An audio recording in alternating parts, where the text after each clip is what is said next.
Access control tokens. Access control tokens are digital objects that represent a user's authorization to access a particular resource or perform a specific action. They are often used in computer systems and networks to control access to resources, such as files, servers, and other network resources.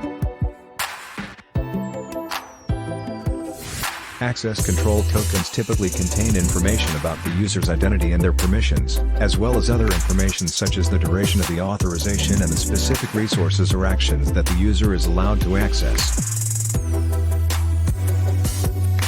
They can be issued by an authentication server or other trusted authority, and are often used in conjunction with other security measures such as passwords or biometric authentication.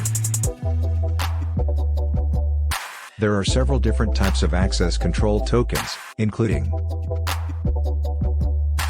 session tokens. These are temporary tokens that are issued to a user when they log into a system, and are used to identify the user session. They are typically stored in a cookie on the user's computer, and are used to track the user's actions within the system. API tokens. These are tokens that are used to authenticate a user's access to an API, application programming interface. They are often used to allow third-party applications to access data or resources on a server, or to trigger specific actions within the API.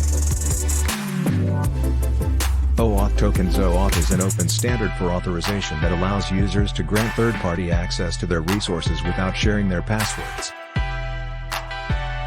OAuth tokens are used to represent the authorization granted by the user, and can be used to access the user's resources or perform actions on their behalf. Access control tokens can be used to enforce various levels of access to resources, depending on the permissions granted to the user. They are an important part of many security systems, and are used to help ensure that only authorized users can access sensitive resources or perform certain actions.